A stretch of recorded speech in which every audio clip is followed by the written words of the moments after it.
దేవుని పరిశుద్ధమైన నామమునకు మహిమ ఘనత ప్రభావములు కలుగునుగాక. వీక్షిస్తున్న మీ అందరికీ కూడా మన ప్రభువైన యేసుక్రీస్తు నామములో శుభాభివందనాలు తెలియజేస్తున్నాను.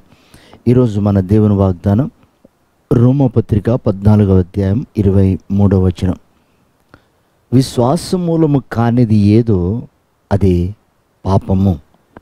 ప్రియమైనటువంటి దేవుని బిడ్డలారా, విశ్వసించువాడు కలవరపడడని, విశ్వాసము లేకుండా దేవునికి ఇష్టులై ఉండుట అసాధ్యమని బైబిల్ సెలవిస్తుంది. ఇప్పుడు ప్రభువుని మనం విశ్వాసముతో అంగీకరించాం. మనలో మారు మనస్సు విశ్వాసము ద్వారా కలిగింది.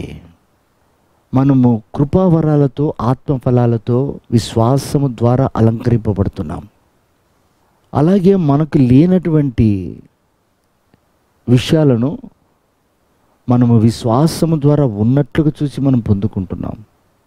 అయితే మనలో అట్టి విశ్వాసం లేకపోతే అది పాపము అనుంది బైబిల్లో. ఎందుకనంటే మనం ఆరాధించే దేవుడు విశ్వాసానికి కర్త. హెబ్రీ గ్రంథకర్త రాస్తాడు, విశ్వాసానికి కర్త అయిన వాని వైపు చూస్తూ ఈ పరుగు పందెంలో ఓపికతో పరిగెత్తు అంటాడు. మనం బహుమానం పొందుకోబోతున్నాం. విశ్వాసం కలిగి ఉండాలి. ఒకసారి మనకి ఇచ్చి దేవుడు పరీక్షిస్తాడు, సమస్తాన్ని తీసుకొని పరీక్షిస్తాడు. మన విశ్వాసానికి పరీక్ష అగ్నిలో పుటం వేయబడాలి. యోబు జీవితంలో విశ్వాసానికి పరీక్ష కలిగింది.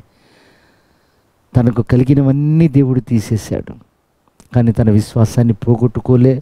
నోటి మాటతో దేవుడు తప్పు చేశాడని ఎక్కడా పలకలేదు. కాబట్టి అతడు 200 దీవెనలు పొందుకున్నాడు.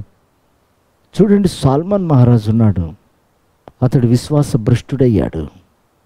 కారణం ఏంటంటే దేవుడిచ్చిన ప్రతిదీ అతని స్వార్థము కొరకు వాడుకున్నాడు. అందుకే విశ్వాసుల పట్టికలో అతని పేరు లేదు.